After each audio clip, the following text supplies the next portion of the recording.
Hello दोस्तों, राधे राधे, जय माता दी। अगर आप भी निर्जला एकादशी व्रत कर रहे हैं तो इस कथा को जरूर सुने। निर्जला एकादशी व्रत कर रहे हैं, इस व्रत में भीमसेनी एकादशी व्रत की कथा जरूर सुनी जाती, इसके बिना व्रत नहीं होता है पूरा। तो चलिए आज हम आपको निर्जला एकादशी की व्रत कथा सुनाने जा रहे हैं।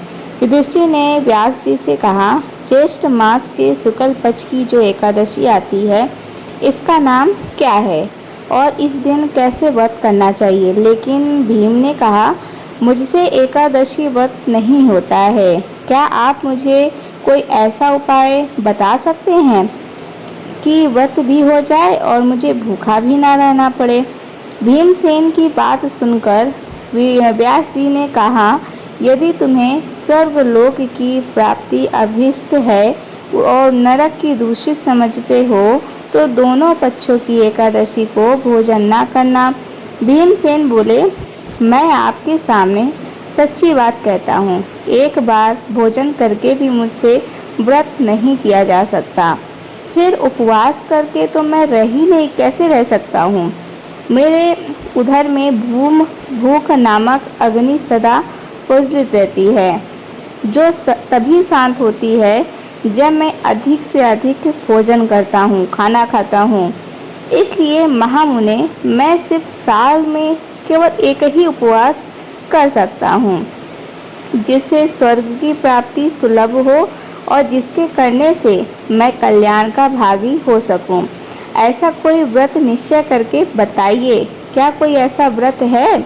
हाँ, एक साल में जितनी एकादशियाँ होती हैं उन सब का फल निर्जला एकादशी के एक व्रत से मनुष्य प्राप्त कर लेता है, इस तनिक भी संदेह नहीं है। इस एकादशी पर जो निर्जल व्रत करता है वह पुण्य के भागी होता है, लेकिन जो मनुष्य एकादशी के दिन अन्न खाता है वह पाप भोजन करता है। पुरुषों के लिए जो विशेष दान और कर्तव्य बताए गए हैं, इस एकादशी में उनके बारे में भी आपको जानना चाहिए। इस दिन श्री हरि जी के दर्शनों की पूजा की जाती, जो जल में शयन करते हैं उन्हें जलमयी धेनु का दान करना चाहिए। इससे पहले उनका पूजन करें, इसके बाद पश्चात दक्षिणा देकर ब्राह्मणों को संतुष्ट करना चाहिए। जिन्होंने शाम, दम और ऊन दान में तीनों तरह से श्री हरि की पूजा और रात्रि में जागरण करते हुए इस निर्जला एकादशी व्रत किया है, उन्होंने अपने न सिर्फ अपनी पीढ़ी को बल्कि अपने साथ बीती हुई 100 पीढ़ियों की और आने वाली 100 पीढ़ियों को भगवान वासुदेव के परम धाम में पहुंचा दिया है। निर्जला एकादशी के दिन अन्न, वस्त्र, गो, जल, शप्या, सुंदर आसन, कमंडलू और छाता दान भी करना चाहिए। इस दिन जूता दान करना चाहिए। ऐसा कहा जाता है, जो जूता दान करता है वो सोने के विमान पर बैठकर स्वर्गलोक में जाता है।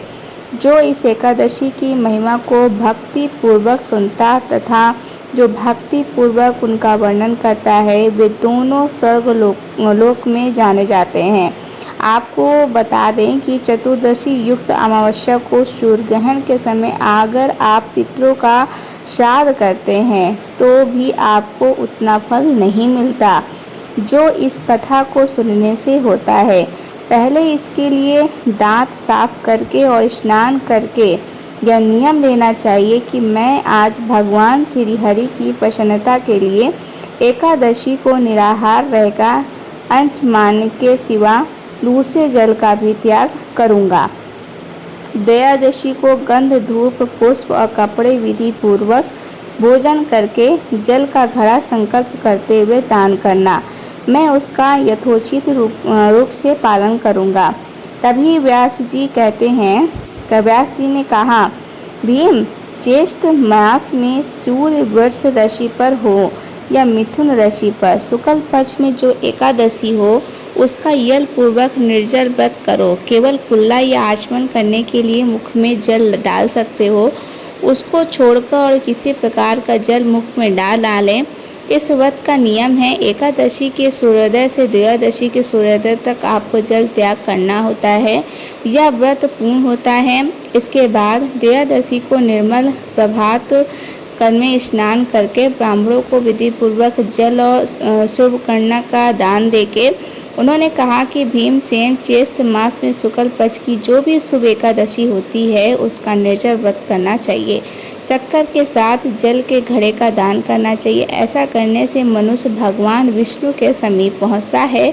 इसके बाद द्वादशी एकादशी व्रत का पालन करना चाहिए। इस दिन ब्राह्मण भोजन कराने के बाद स्वयं भोजन करना चाहिए। जो इस प्रकार पाप नाशनी एकादशी का व्रत करता है वह सब पापों से मुक्त हो जाता है। यह सुनकर भीमसेन ने भी इस शुभ एकादशी का व्रत आरंभ कर दिया। तब से यह लोक में पांडव द्वादशी के नाम से भी विख्यात है। तभी से इस व्रत को किया जाता है। ज्येष्ठ मास की आने वाली यह निर्जला एकादशी सबसे बड़ी एकादशी मानने जाने लगी है।